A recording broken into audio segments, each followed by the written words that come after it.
pero les quiero dar la bienvenida a Daniela y a Luisa. ¿Cómo están? Buenos días. Buenos días. Daniela, buenos días. Tienes apagado el micrófono. Es la característica de pie de página, estoy viendo. Ya lo conecté. Buenos días. Buenos días, Luisa Cantú. Buenos días, Daniela Pastrana, directora de Pie de Página y conductora estelar, la queridísima Luisa Cantú, ahí en la Octava Digital.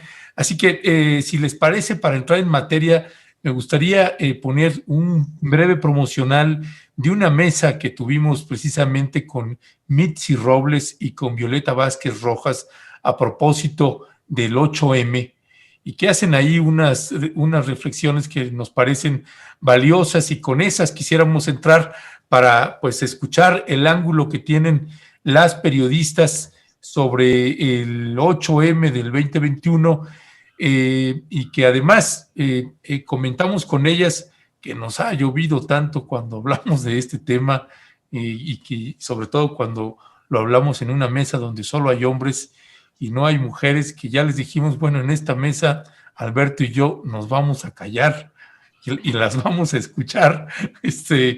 Así que esperamos también que se incorporen en unos momentos más Jessica Cermeño. Por lo pronto vamos a escuchar a Mitzi Robles y a Violeta Vázquez Rojas y regresamos con las compañeras. Y esto, como lo comentaba en el artículo de Jorge Cepeda Patterson, a mí hay muchas cosas que de ese artículo me llaman la atención. Me llama justamente la atención, porque no es el único lugar en donde lo he visto ni en donde lo he escuchado, que hay como y digo, lo respeto muchísimo, ¿no? Que hay como un dejo de justificación en el tema generacional del presidente, ¿no? Dicen que, bueno, pues Andrés Manuel López Obrador es hombre de otro tiempo, pero resulta que el hombre de otro tiempo es presidente de nuestros tiempos, ¿no? Y aquí tenemos que ser muy claras, ¿no? Tenemos que decir que cuando son servidores públicos, cuando son personajes políticos, se les tiene que exigir estar a la altura de las circunstancias y que no se les puede excusar con el tema solamente de la persona de otro tiempo, ¿no? Porque resulta que en estas luchas de las mujeres también están las abuelas, las madres de otros tiempos.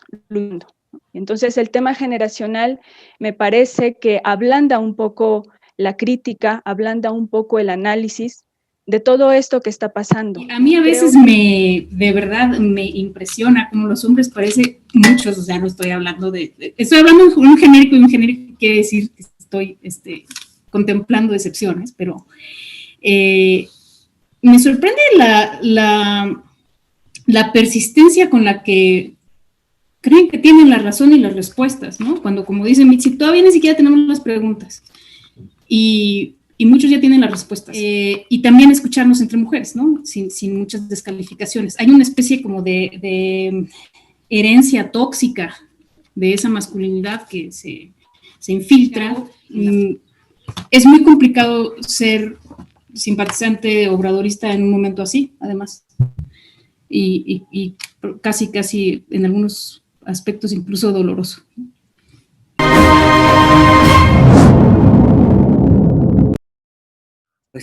Pues con estas reflexiones queríamos iniciar esta conversación de la mesa de las compañeras periodistas. Así es que, Luisa, ¿cómo ves estas reflexiones? ¿Cómo viste esto que ha pasado desde el lunes, desde antes, el fin de semana anterior, alrededor del 8M? Nos gustaría que ustedes conversaran, nos dijeran, y pues, adelante. Muchas gracias por ceder así la voz, es un gran gesto, esperemos verlo replicado también por ahí en Palacio Nacional y otros lugares, que efectivamente empiecen a escuchar a las mujeres. Pero yo quisiera hablar sobre la segunda reflexión que acabamos de ver en este video, que me parece muy importante, más allá de si el muro de paz de Jesús Ramírez, más allá del presidente, más allá de la valla que fue intervenida en este inmueble, en el Zócalo. Quisiera hablar sobre este ejercicio de escucharnos entre mujeres y de lo urgente que es también descentralizar la atención a lo que está pasando aquí en la capital del país.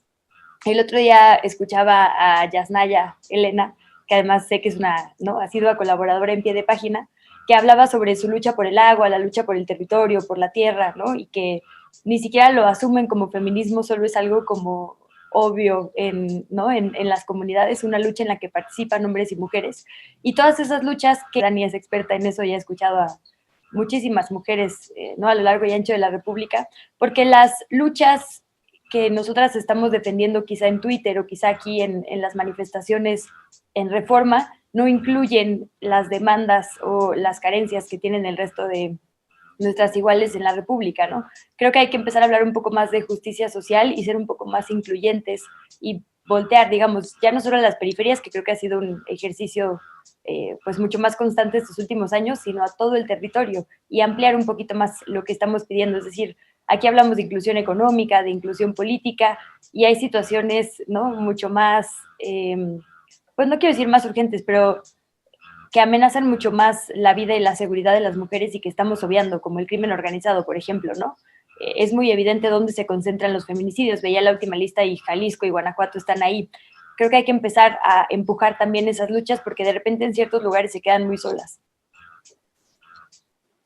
Ya, pues gracias Luisa Cantú y Daniela Pastrana. Pues quisiéramos prometérselos que en esta ocasión lo que les proponemos es que sea un diálogo entre ustedes y además aguantamos vara si ustedes nos preguntan a nosotros y nosotros nos quedamos allí, que es parte de lo que creo que es un ejercicio que vale la pena y que tendríamos que pensar en abrir estos espacios donde ahora sean mujeres que nos entrevisten y que nosotros somos los que tengamos que responder o balbucear, ya veríamos según sea el caso.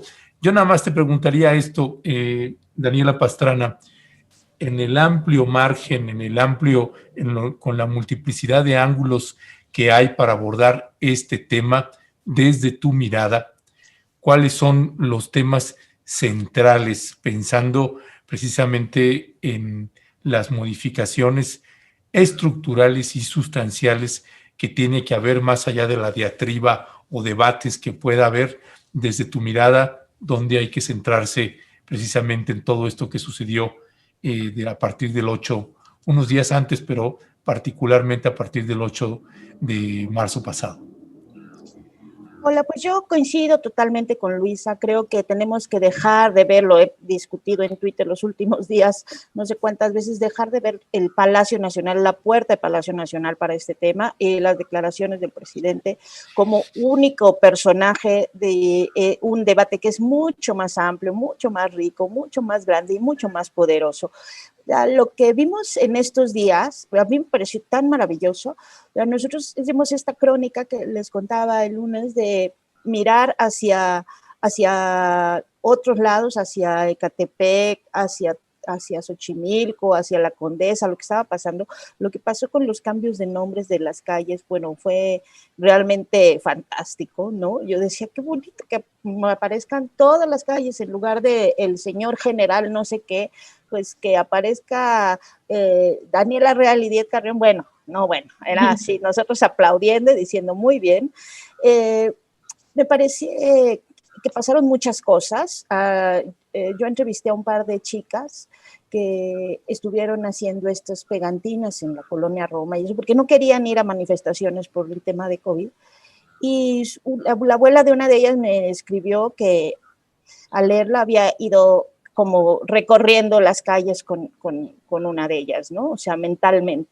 Y yo creo que ese tipo de cosas son las que generaron este ambiente súper poderoso, más allá, muchísimo más allá de la puerta del Palacio Nacional, de donde sí tenemos que sacar el foco, porque esto no es un tema de las feministas contra López Obrador, ni de López Obrador contra las mujeres, ni de no sé qué, o sea, es un tema y una batalla por la equidad que tiene muchos antecedentes, que ha habido muchas luchas antes, que tiene muchas miradas y muchas visiones, porque sí hay diferencias generacionales, no solo hombre, o sea, no es solo hombre-mujer, más grandes, más chicos, es también un tema de diferencias urbanas, rurales, o sea, es una multiplicidad de formas que tiene una riqueza que hay que rescatar. Entonces yo primero diría, tenemos que ver toda esa riqueza que hay en estos movimientos, porque ni siquiera es uno solo,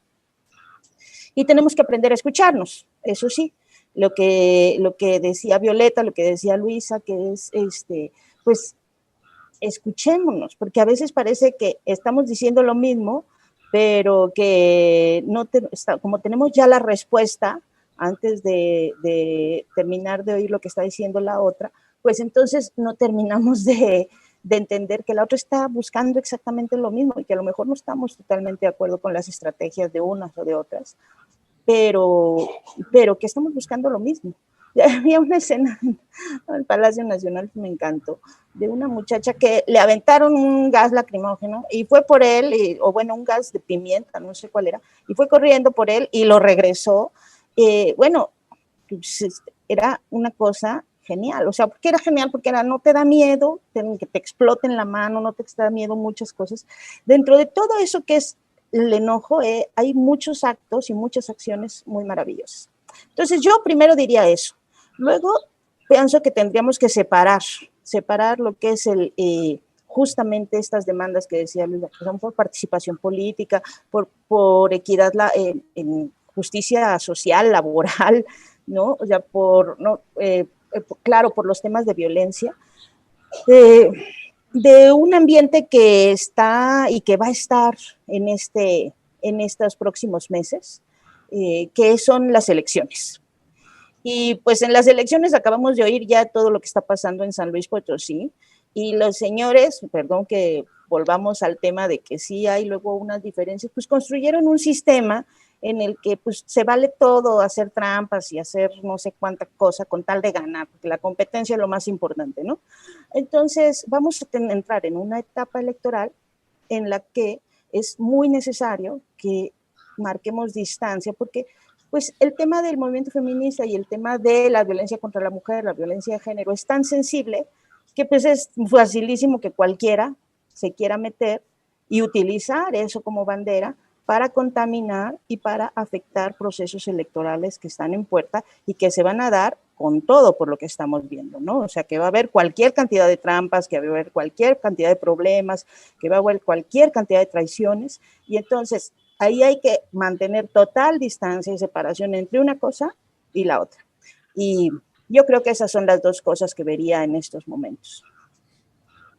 Ya está aquí Jessica Cermeño, ya se ha incorporado a la mesa. La reflexión, Jessica, bienvenida, es sobre lo que ha pasado esta semana alrededor del tema del 8M. Y la propuesta es que después de que tú nos des tu punto de vista, Ernesto y yo, silencio, y la conversación sigue entre ustedes. Muchas gracias, Jessica. Adelante. Pues, miren, creo que yo fui a la marcha este lunes, y lo que más me llamó la atención, y creo que es lo que más atesoro, es la fuerza y la determinación de esas mujeres, sobre todo jóvenes, muy jóvenes, chavitas que estaban marchando, que iban tan rápido, ¿no? Que iban, era el ímpetu, ¿no? De sentirse partícipes de algo. Eso nosotros, las que hemos cubierto marchas por muchos años, hemos sentido muchos colores en las marchas, y también notamos inmediatamente los periodistas cuando una marcha no es genuina y cuando los estandartes que están enarbolando, alguien se los dio 5 minutos antes, y es bien fácil cuando les preguntas y ni siquiera saben qué es lo que están, por lo que están marchando en ese momento. Por supuesto que la marcha que yo vi el lunes no fue así.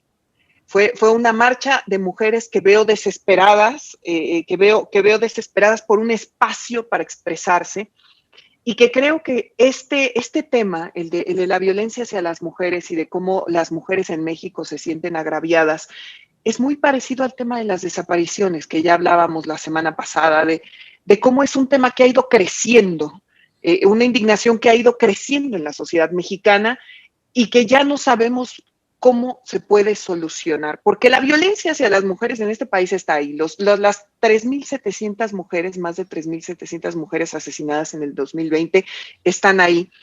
Que haya violaciones sexuales por minutos en este país, que sean continuas, que no puedan ser detenidas.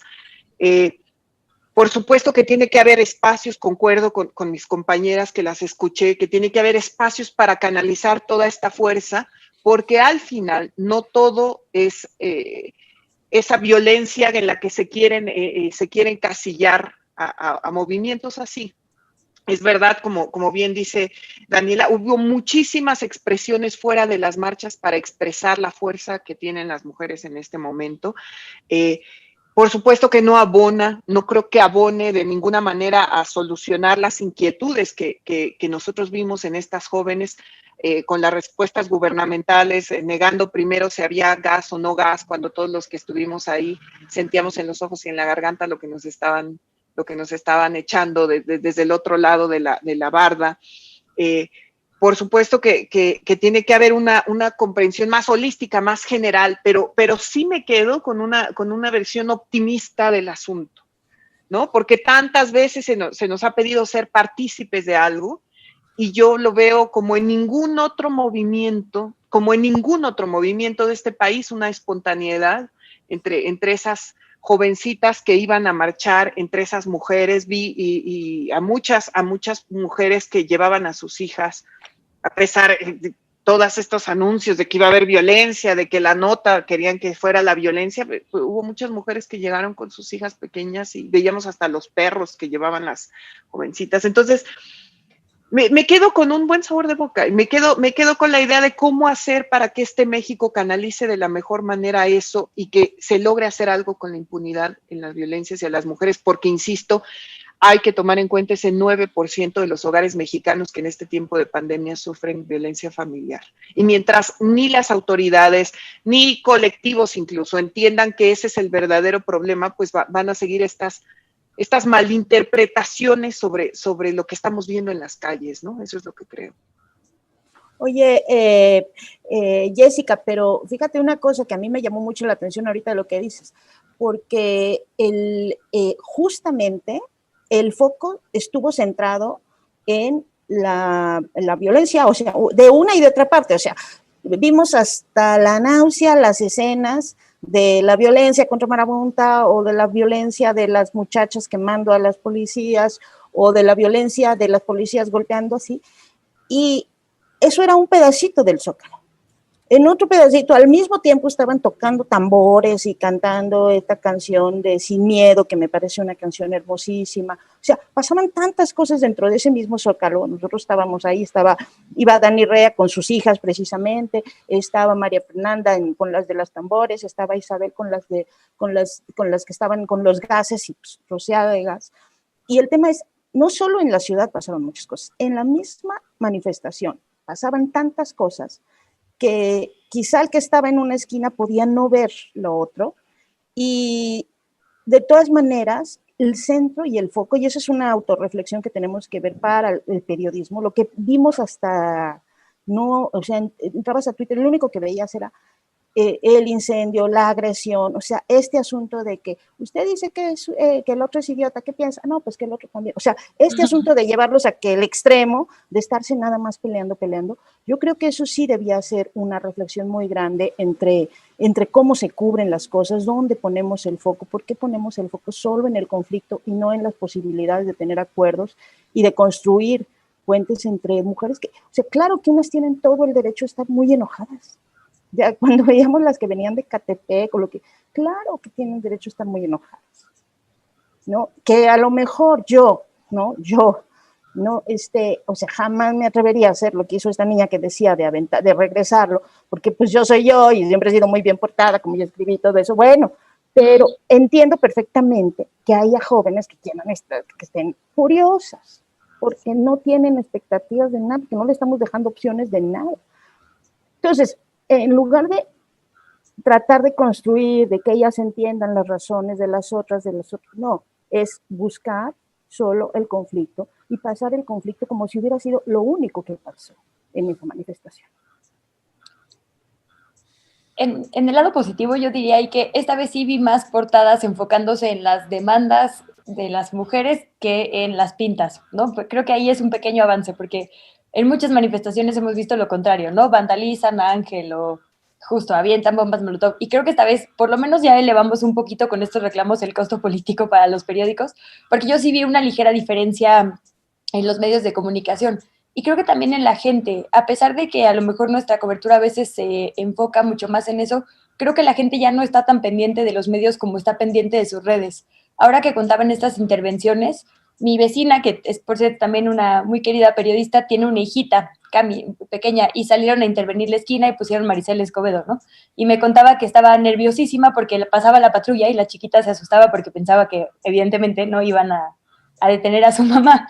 Entonces, también me parece una lección valiosa que le está inculcando desde ahorita, ¿no? Que a veces es más importante la justicia que la legalidad, o que no hay que escuchar ciegamente lo que ciertas autoridades dicen, sino tener nuestras propias reflexiones. Y creo que esa es la diferencia con las jóvenes que decían que vieron en la marcha y que hemos estado viendo empujar durísimo, que ya no se quedan solo con una versión, ni la de los medios, ni la de la autoridad, ni la de sus mamás, ni, ¿no? Sino que están volteando a ver estas redes de mujeres. Y yo sí lo veo entre las que bordan retratos entre ellas, las que hacen casas de lactancia, ¿no? Las que se apoyan para terapia, las que toman un edificio de la CNDH porque creen que no hay refugios suficientes. Creo que estamos volteando a ver un poco más a la comunidad. Yo ahí también apoyaría que quizá estemos logrando estas redes a pesar de que los como grandes poderes estén no siendo muy útiles para ello. Pero ¿sabes qué? Y perdón que vuelva a interrumpirlo, es que yo sí veo todavía que en estas coberturas, mira, me pasó el otro día, de hecho iba a escribir una columna que ya no he podido, pero iba a decir, perdí la nota, porque unos días antes ocurrió, que no sé ya si les conté aquí la verdad, pero ocurrió que pues vi hubo una manifestación previa donde yo fui, y a mí me tocó cubrir ese día la conferencia, entré, vi todo normal, salí, vi todo normal, me vi un campamento de mujeres triquis muy importante, me seguí, dije qué bonito está aquí el café popular abierto, dije voy a cooperar con la causa, me senté a tomar un cafecito y viendo el tweet vi que que protestan feministas por lo de Salgado y que las encapsulan. Dije, ¿dónde? ¿Cómo? ¿A qué horas fue? ¿Por qué no me avisaron? Y me regresé a buscarlas. Y lo que encontré fue que venía una marcha de las mujeres triquis desplazadas, que es las que habían estado en campamento, que son las que había visto yo, pero pues que en ese momento dije, bueno, mañana regreso con calma a entrevistarlas, y porque el campamento está permanentemente. Pero justo venía la marcha. Platiqué ahí con mujeres, platiqué con niñas, y no había nadie cubriéndolas. Entonces para mí era una locura, porque lo que yo veía era una manifestación de mujeres triquis desplazadas desde el 26 de diciembre de su comunidad, niñas que me contaban que había habido balazos, que los habían oído y que no sé qué. Y toda la atención de todos los medios era la manifestación de mujeres encapsuladas, que yo no alcancé a ver porque me entretuve con ellas y ya me fui caminando con Reforma por ellas. Y entonces dices, ¿qué vemos y qué no vemos? O sea, ¿por qué es más importante? Que yo estaba así realmente consternada, porque es más importante el problema de unas mujeres que de las otras, porque las otras no tienen esa misma atención ahorita, ¿no? Porque estas mujeres, las que sean desplazadas, niñas, indígenas, no tienen esa misma atención. Y entonces también, o sea, de verdad, yo, como verán, siempre estoy cuestionando qué hacemos y qué no hacemos en el periodismo y por qué sí lo hacemos y por qué no lo hacemos y qué buscamos. Pero eso me impresionó mucho, ¿no? Y lo veo permanentemente en estas coberturas. Por eso, y a veces creo que es foco de nosotras, que a veces no alcanzamos a ver. O sea, yo no terminaba de entender, bueno, supongo que es que nunca llegué al otro lado, pero no terminaba de entender por qué yo estaba viendo una cosa ahí, que era muchas mujeres, 200 mujeres triquis caminando, desplazadas además. Y lo que veía en Twitter es que en Zócalo parecía que lo único que había pasado ese día era que habían encapsulado a un grupo de mujeres que protestaban por lo de Félix Salgado, ¿no? Y es lo único que vi al día siguiente también. O sea, no vi otra cosa. O sea, en los medios. Y no sé, es foco de nosotros, es agenda de los medios. ¿Qué es? Eso es una cosa que a mí me gustaría preguntarme. También ahorita, si hay muchas más y muchas cosas más en redes, pues porque mucha gente puso en red su experiencia, ¿no? Pero así como que digas, una intención mediática de los medios de cubrir las manifestaciones que hubo en Ixtapaluca o en Ecatepec o en Tláhuac, pues yo no la vi. Pero tú estás más informada en eso, porque tú estás más metida en las noticias. Y bueno, Jessica también. Yo apenas si tengo tiempo luego de preguntar qué pasó hoy en la conferencia, ¿no? Antes de esto. No sé ustedes cómo lo ven, pero a mí es un tema que me agobia mucho. O sea, ¿por qué puede ser para todos más importante una manifestación que la otra? Y algo que con lo de Evo Morales se vio mucho, que era esto que le decían el feminismo blanco, ¿no? El de las urbanidades, ¿no? El que, pues, ¿qué pesa más, no? Creo que quizá tú lo viste porque tú estás acostumbrada a escuchar y volvemos a eso de escucharnos entre nosotras, ¿no? No sé si les pase, pero por ejemplo a mí ahora con el embarazo veía embarazadas por todos lados, ¿no? Te decía, ¿por qué hay tantas embarazadas y antes no había? Y claro, no es que antes no hubiera, sino que ahora yo las veo porque estoy cerca del tema. Entonces quizá como eso tendríamos que hacerlo con todo lo demás, acercarnos a los temas para empezar a verlos, para que justo no nos pase de largo, porque creo que como esos plantones vemos un montón en el Zócalo y no los cubrimos porque estamos acostumbrados a que hay cierta gente a la que le pasan esas cosas, ¿no? Particularmente el desplazamiento de territorio.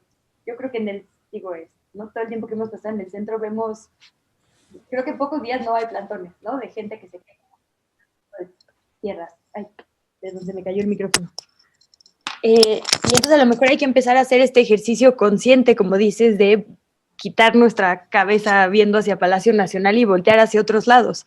Y yo ahí pensaría que también, y tomándoles la palabra a los hombres de esta mesa de que los podíamos entrevistar, preguntarles por qué los hombres no están haciendo este ejercicio también. Decíamos ahorita que se justifica mucho, bueno, creo que nosotras no, pero en la mesa anterior que vimos ahora, que se justifica mucho al presidente porque es mayor, ¿no? Y que entonces como es viejito puede ser un poco macho. Pero la verdad es que hay un montón de jóvenes machos. Yo he escuchado gente de mi edad diciendo, si quieren comprobar una violación, pues que no aborte y luego se haga una prueba de ADN, ¿no?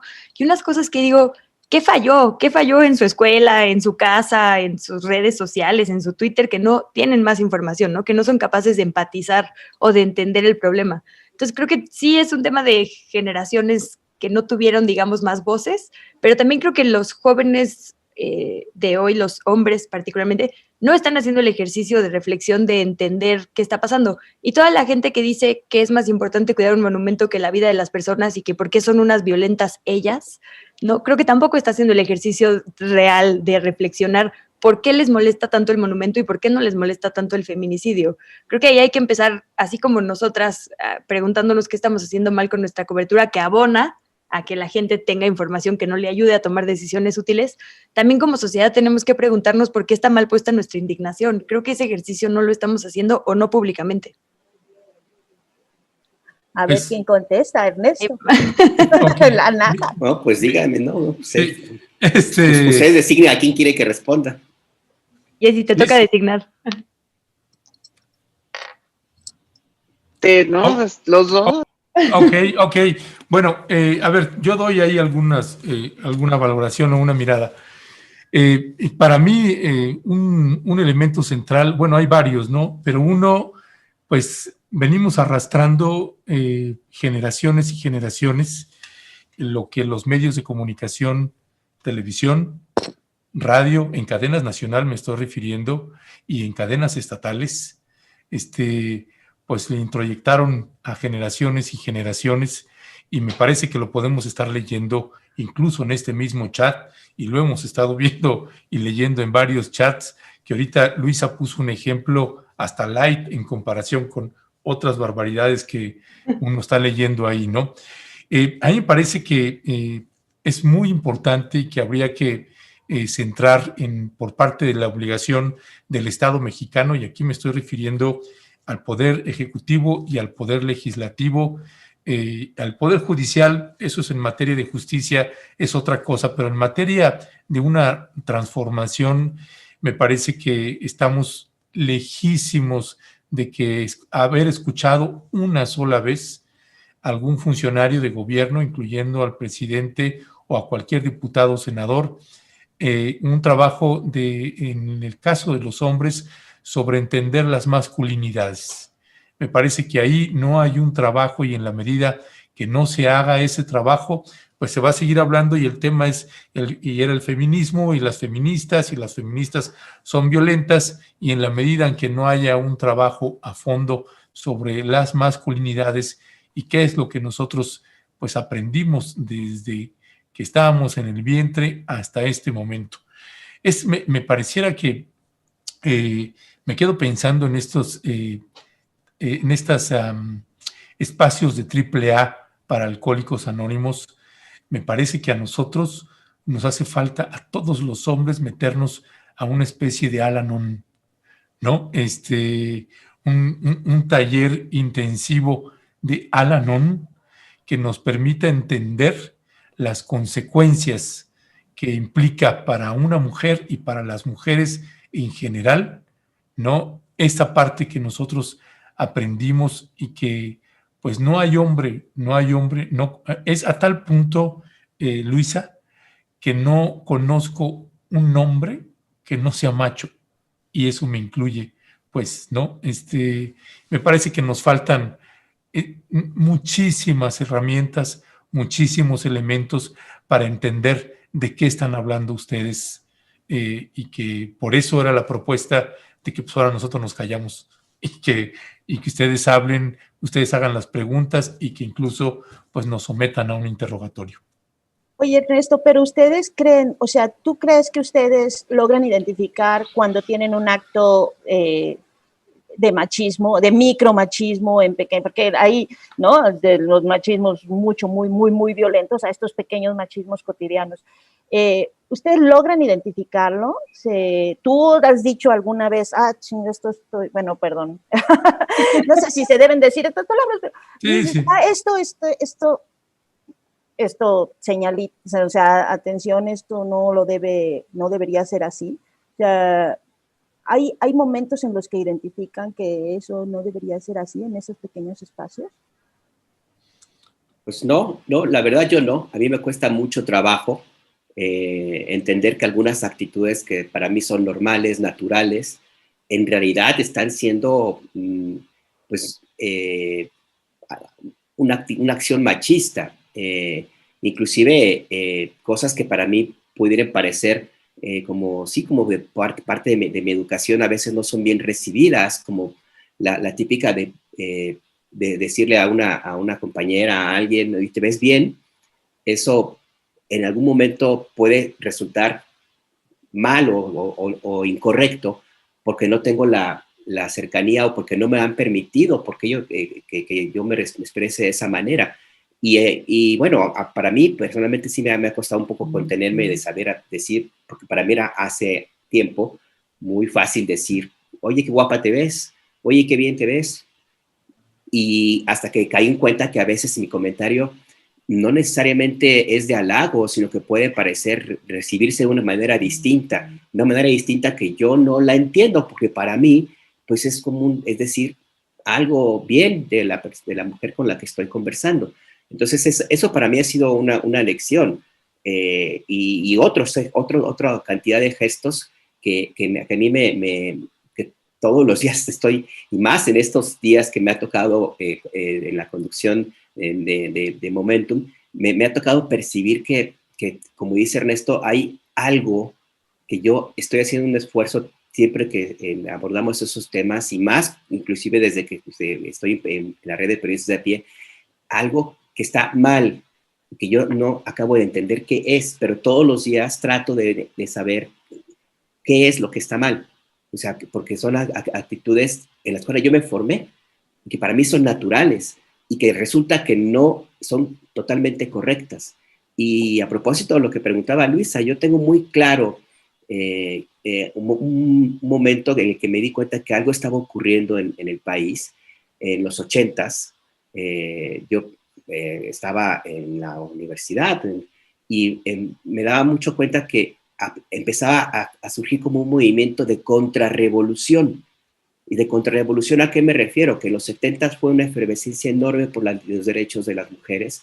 Hubo campañas intensísimas para que hubiera respeto a las mujeres, y era como normal en la primaria que eso ocurriera.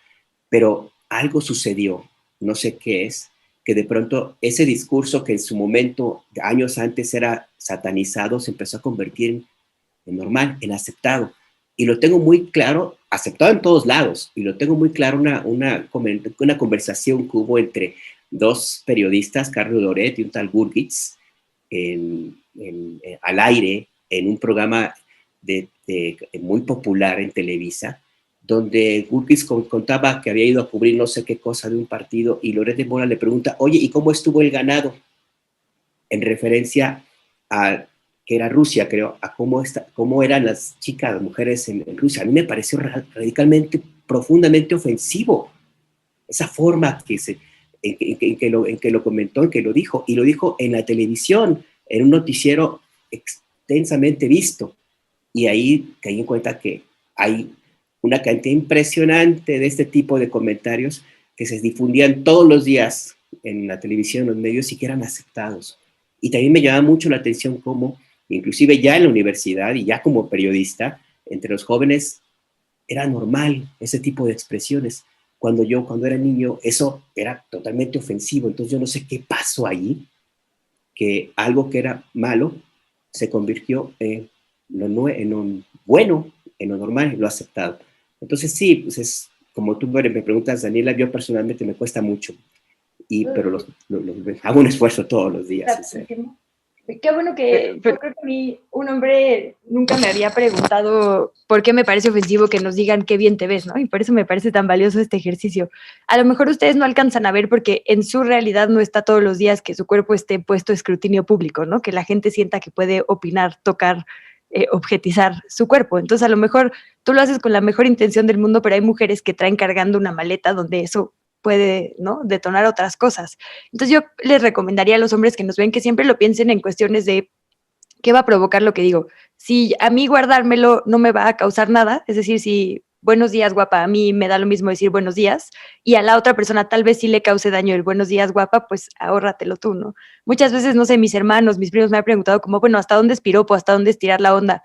Y yo siempre pienso eso, como es mucho más sencillo que te ahorres tú algo que pueda lastimar a alguien más, a lastimar a alguien más. Entonces yo agradezco mucho que lo preguntes y creo que de eso se trata, de que podamos como reflexionar juntos para dejar de lastimar a la otra persona. Pero saben que también yo creo que ahorita que decía Ernesto que todos los hombres a veces ha sentido, incluso el que son machistas. Yo creo, Ernesto, que tú eres muy gentil y que también por eso lo expresas así, pero también creo que no debemos caer en ese extremo. O sea, yo entiendo perfectamente el rechazo que les genera a los hombres, por ejemplo, en la marcha, ¿no? Ya después regresé yo al otro día en la madrugada a hacer un par de enlaces en vivo para Univisión a la plancha y pude ver lo que estaban quitando del piso y había comentarios como los novios violan, ¿no? Que habían puesto alguna mujer con el spray y obviamente la reacción de los hombres que iban conmigo de, ¿ves? O sea, obviamente no todos los novios violan. Entonces, hacerlo todo general es lo complicado, ¿no? O sea, en la marcha misma me tocó entrevistar a una profesora que venía de Veracruz, que ella lo que venía a denunciar, ella trabaja con niñas de preescolar de entre 3 y 6 años, me decía que el 80% de las niñas que estaban en su clase le decían en secreto que sus tíos o sus primos las tocaban. Entonces ella quería venir y contar eso, pero yo me la encontré antes de la marcha enfrente de la valla y le decía, oye, ¿y no vas a marchar tú? No, lo que pasa es que vengo con mi esposo y mi hermano y no los dejan marchar conmigo, ¿no? Entonces, también eso obviamente genera esta reacción de mucha gente que es entendible de por qué se tienen que ser así los movimientos. Y lo vimos ese mismo día, yo que obviamente con Miguel, el camarógrafo, veníamos trabajando, ¿no? Y a él, él no puede grabar, esta es una marcha separatista, fue lo que me respondió una de estas mujeres, de estas chavitas más radicales. Y que yo decía, si de verdad supieran lo que es ser separatista, ¿no? Lo que representa para la historia de la civilización, lo que es ser separatista, no lo dirían, ¿no? Pero entiendes también un poco el rechazo que genera esa radicalidad, ¿no? De por qué no marchar hombres y mujeres. Si es reconocer a las mujeres, ¿no sería más inclusivo, más bonito? Entonces yo también entiendo este rechazo que genera muchas veces el movimiento, que tienen toda la razón, que sí hay hombres que muchas veces no se dan cuenta, como bien dice Luisa, que una todo el tiempo la están checando a ver cómo se vistió, como porque eso sí es algo general, pero tampoco creo que debemos de caer en lo que sigue, lo que vimos, ¿no? Yo me ponía en el lugar de esta maestra de Veracruz y decía, vino desde Coatzacoalcos, Veracruz, en un autobús para marchar, y que diga, no puedo marchar porque siento que le van a hacer algo a mi esposo y a mi hermano, que decidieron acompañarme a este movimiento. Creo que son las cosas que tenemos que también que reflexionar, y ahí es donde yo les doy voz a la gente que dice, no, es que son demasiado radicales, es que tendemos que empezar a incluir, ¿no? Porque a fin de cuentas, hombres y mujeres hacemos vida juntos, y si no, ¿cómo sería esta vida? Por eso creo que esto también lo tenemos que reflexionar. Yo no creo que todos los hombres sean machistas. De hecho, bueno, hasta creo que soy yo más cercana a esta idea que tienen las francesas, por ejemplo, de lo que son los piropos o de cómo es la seducción entre un hombre y una mujer. Pero sí creo que tenemos que incluir a los hombres en el debate, porque si nada más es marchar nosotras, pues digo, no creo que por ahí sea la solución. Es que es un tema de reivindicación, Jessica. O sea, yo también soy, claro, muy de acuerdo con varias de las cosas que dices, y por supuesto creo que uno de los mayores errores de todos, es generalizar, porque justamente es un movimiento muy complejo. Pero estas marchas para muchos son reivindicativas de derechos. Es que dices, nunca te ponen atención, bueno, pues un día es tu día, porque el resto del año no. Entonces, yo lo que creo, y sí creo que es muy importante, dos cosas. Uno, que tener, o sea, el tema de la escucha, el partir de escucharnos, porque lo que pasa siempre es que estás oyendo a la otra persona, y pueden estar aquí poniendo comentarios, y ya tienes tu respuesta preparada con lo que tú traes de tu bagaje y de lo que tú crees, y entonces parece que se trata de ganar un debate. Y no es ganar un debate a ver quién tiene la razón. Todos tenemos muchas partes de razón, porque es un tema muy complejo que tiene años y siglos. Yo también, cuando veía que decían esto es como el muro de Berlín, decía, no, o sea, qué desproporción, o sea, y qué terror, o sea, quienes si entendieran lo que significó el muro de Berlín, lo que implicaba esa separación de familias tan tajante durante años, nadie se atrevería a decir esas cosas, ¿no? O sea, no banalicemos estas cosas que han sido terribles para la humanidad. Pero pienso que antes de ganar y antes de querer tener la respuesta, todas las respuestas, tenemos que aprender a tratar de entender al otro. Mira, una cosa que a mí me gustó mucho, justo hace una marcha, en una conferencia 2 días después con Dalila, y que estuvo Ana Francis Moore, fue cuando el presidente dijo algo así como que él, al día siguiente, que vio el muro, o sea, el día de la marcha, que vio todo el memorial, hasta dijo, lo tenemos que dejar con todos sus nombres, porque pues por respeto a los nombres que nos pusieron ahí, y claro, era una imagen mucho más poderosa que él cada día que llegara a su trabajo o saliera de su casa, pues viera un memorial ahí con nombres de todas las mujeres asesinadas. Y en la marcha se tumbó el muro, ¿no? Entonces dices, esa capacidad de no escucharnos y no ver que a lo mejor todas tenemos esa misma intención de cambiar cosas, es lo que hace que a veces pues, no nos demos cuenta que, pues sí, a lo mejor tú tienes una forma de entender el mundo, no solo por cuestiones generacionales, por cuestiones familiares, por cuestiones, esta relación urbano-rural, por una serie de cosas. Y Luisa tiene otra, y yo tengo otra, y si nos escuchamos, a lo mejor nos damos cuenta que las tres queremos exactamente lo mismo, y que lo único que tenemos que hacer es tratar de encontrar las formas de llegar al mismo punto. Y lo mismo, o sea, acá están mis 2 vecinitos, Ernesto ha sido nuestro vecino muchos años, el que nos dio acogida a la red de periodistas de a pie, el que le abrió un espacio ahí en Rompeviento y todo eso, sé que es súper solidario, y Alberto Nájar, bueno, ¿no? Tenemos 20 y tantos años conociéndonos, creo que antes de que naciera su hija, que ya debe estar casi en la maestría, ¿no? Y que además ha tenido que aguantar todos los motines emocionales que hay en la red de periodistas de a pie y en pie de página bastante seguido. Entonces, no tengo duda que son súper solidarios.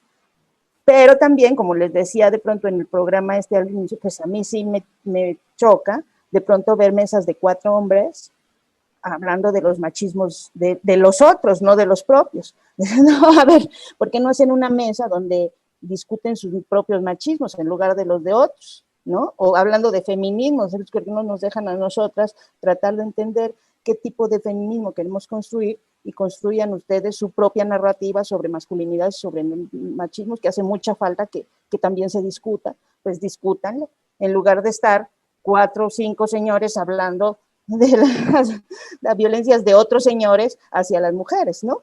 Entonces, no es que no sean solidarios, es que no nada más es que sean solidarios, es que hay que encontrar las formas para entendernos, porque si no, pues podemos seguirnos peleando eternamente, criticando, porque tenemos ese rollo de que hay que criticar y ser muy críticos. Y hacia dónde estamos, o sea, hacia dónde vamos a avanzar, ¿no? Ya, bueno, chicas, se nos acaba el tiempo, entonces yo les pediría a las 3 una reflexión final de 1 minuto y nosotros seguimos así, miren. Bueno, si quieren, yo solo cerraría haciendo énfasis en lo que decía Dani hace rato, de tener muy presente que son tiempos electorales y que no nos gane las agendas que están empujando a propósito ciertos grupos, porque que no se nos olvide quién nos trajo aquí, a esta espiral de violencia contra mujeres, que es un fenómeno que debe analizarse solo y resolverse también con sus características propias, pero en general. Y sí, creo que hay que ver esta administración mucho más allá del presidente, porque es un proyecto de nación completo y yo veo muchas cosas luminosas. Entonces, un poco ampliemos la visión y aguas con las falsas agendas. Gracias, Luisa. ¿Quién va, Jessica? Pues yo creo que este movimiento, lo que vimos, tiene que seguirnos dando para la reflexión, para que todos hablemos de estas cosas, ¿no? Y tener espacios así. Estoy de acuerdo con Luisa y con Daniela de que los tiempos electorales van a ser particularmente proclives a hacernos creer que hay agendas a favor de las mujeres y que hay agendas que supuestamente no son para las mujeres, ¿no? Según los críticos. Entonces, habrá que ser muy, muy cuidadosos y de verdad yo me quedé, sí quiero terminar con eso, me quedé optimista de ver esa marcha, de ver a esas mujeres. Eso sí, me hubiera gustado no ver, por ejemplo, a estos hombres policías vestidos de civil gritándoles a las pobres policías también, ¿no? Que eso ya después lo platicaremos, pero me quedo contenta, me quedo optimista, la verdad. Gracias, Jessica. Daniela. Pues yo me quedo con las coincidencias con las dos, con Luisa, de que separemos mucho y que tengamos mucho cuidado con la agenda electoral y las intervenciones que puede haber de este movimiento que es muy rico y que creo que es muy esperanzador para todas nosotras ver esta creatividad y esta enorme capacidad de más allá de lo que parece que nos están indicando que debemos creer, pues tener fuentes de entendimiento entre nosotros. Y muchas gracias a ustedes. Gracias a ustedes y gracias por la confianza. Y me parece muy valioso este ejercicio. Y créanme, esta reflexión que hacía Daniela el otro día de que éramos 4 hablando de temas de feminismo, créanme que sí fue un poco incómodo porque pues tienen razón y vamos a revisar todo esto. Muchas gracias. Gracias. Sí, y bueno, es un tema que va a dar para mucho. Ahorita que las escuchaba y todas las otras mesas, tanto en las que nos ha tocado participar como en las que no nos toca participar y que solamente uno se sienta a oír y escuchar, pues hay otro actor ahí que no se habla y que está estrechamente ligado también en esta cultura tan machista que hay en el país, y es la iglesia. Ese es otro tema, es otra dimensión que me parece que es, son como un lagarto, tienen una cola larguísima, ahí que pisarles. Así que bueno, pues estaremos hablando de esto y más. De veras un enorme privilegio, Luisa Cantú, Jessica Cermeño, Daniela Pastrana, tenerlas en esta mesa de las periodistas. Así que gracias por la cátedra del día de hoy y seguimos en contacto, queridas. Gracias. Chao. Buen día. Gracias, Hasta chao. luego. Hasta luego. Pues mi querido Alberto Nájar, nos fue mejor callados. Sí, ahora sí que sí, mejor. Pero pues sí, es un ejercicio que tiene que hacerse, porque es lo que comentaban Jessica, Luisa y Daniela, es parte de una reflexión que se da todos los días y que desgraciadamente no suele tener visibilidad en los medios de comunicación, y se ha como normalizado el hecho de que sea válido que los hombres analicen temas relativos con las mujeres, se acepta, incluso hasta se promueve. Y a mí me parece muy valioso, no solamente este ejercicio del día de hoy, Ernesto, sino este movimiento que está poniendo la mirada justo en esos espacios donde los hombres tenemos una enorme incapacidad de entender que es incorrecto. Y yo creo que es bueno, es válido. Habrá que hacer una reflexión colectiva y hacer lo que tenga que hacerse para que esta situación empiece a cambiar o cambie más aceleradamente. Pues sí, y yo creo que en algún momento también, Alberto, pues ya estaremos invitando también a algunos especialistas, hombres y mujeres en el tema, pero sí creo que tendremos que abordar también pues la injerencia de la iglesia, precisamente en estos machismos. Las iglesias. Las iglesias, todas, ninguna se salva, Así que bueno, pues creo que es un ángulo que tendríamos que explorar, porque vaya que si tienen una tremenda carga y una tremenda responsabilidad y corresponsabilidad, porque además ese es precisamente un espacio, una institución que es casi como el ejército, impenetrable, y que se niegan, tienen muchísimas reticencias a que se explore al interior de ellas y de ellos precisamente, pues todo pues estas formas en que han cultivado a tantas décadas, tantas familias. Vaya que sí hay un lastre ahí tremendo que también tenemos que abordar.